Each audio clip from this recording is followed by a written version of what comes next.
Now, here's what's really on my mind. Why are so many sons of the rich failures? Shall I repeat the question? Why do you think so many sons of the rich are failures? They're either drug addicts, they're in rehab, they've never done anything with their lives. Why? Why? Do you have an answer to that one? I have my own opinion. But first, let's go to Chris in Honolulu, who lost a friend who came from a rich background. Hello, Chris. Welcome to the Savage Nation. Hi, Michael. Yes, my friend, who, by the way, was a graduate from University of Berkeley English Literature. Right there, it was the road to perdition. Yeah, he was being groomed for a liberal media journalist job or something along those lines. The one thing I would say is we had many discussions, long-hour discussions about how come he found it so hard to cope with life, and I come from a terrible childhood, and it made me stronger to more of a survivor instead. But wait a minute, but there's your answer right there. That's exactly the truth. You know how many times I've thought about this when you think about.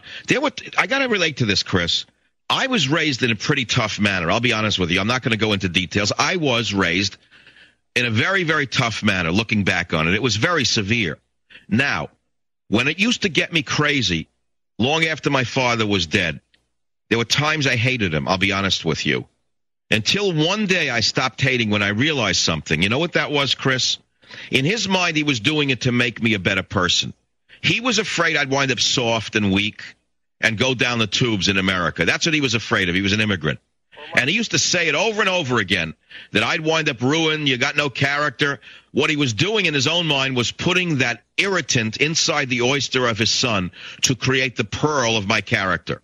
Well, I can agree with that, and I would say that his family gave him everything he wanted, so there wasn't a struggle. Everything came too easy. He didn't appreciate what he had received. Well, wait a minute. Well, why would that make someone a junkie? I can't understand the connection. Life was too difficult to face. As soon as he graduated from the university, he had to face the fact of getting a job, and it was no longer, living on the dole while going to school. It was now suddenly the. Wait a minute! Couldn't he go back? Couldn't he go back to the family manse and just hang out and pretend he was working for the family corporation or something? Why did he have to get a job? Well, it was the father wanted to see he as you mentioned earlier, there's another family that one was successful, the other wasn't. In his family, there were the other siblings. It was almost like there were 4 siblings and 2 were successful and 2 weren't. And the 2 that weren't went down exactly the same road of self-abuse and destruction. And I tried my best to get him to see the value in life without. Right, but wait, the question though, missing the question. Why do you think the sons of so many rich are failures? Give me in one sentence or less your opinion on your friend. Because they're not prepared for the realities that they have to face on their own. When they leave home, it's like the bird is pushed out of the nest, but it wasn't given the abilities or the skills that necessary. Interesting. Well, great. Grounded analogy, Chris. Thanks for that call, and don't take it as a personal failure of your own. I hear a lot of pain in your voice. I don't want to start sounding like Dr. Laura, but this fellow who just called from Honolulu is full of pain over his friend's death. And that's certainly understandable, but don't blame yourself. You couldn't stop the decline. But I heard those very words from my father. And he used to tell me, you're going to have to leave the nest one day and you got to learn how to fly. You got to toughen up. You got to toughen up. You got to toughen up. I got to make you tougher. I got to make you tougher. I got to make you tougher. You got to have character. You got to be strong. You got to have willpower. I mean, it was drilled into me from the time I couldn't even think. And he didn't want me to be pushed around. The worst thing to him that could happen to a son was to be a kind of guy who was pushed around by other people.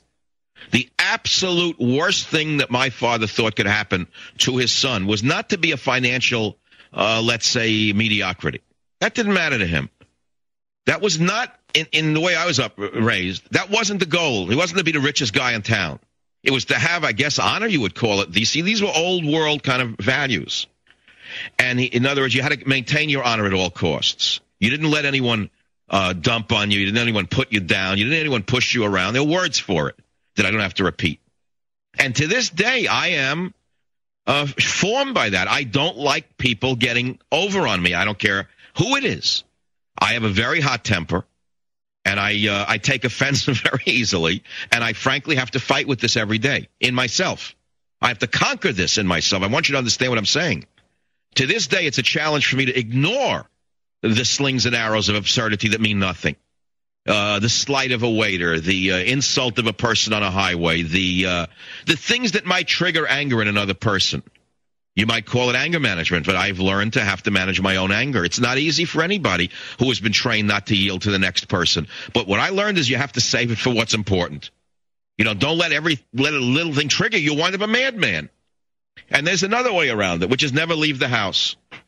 That way you don't have to face it. So don't leave the house at all, and nothing will bother you. Then you don't have to waste your time on the little adjustments.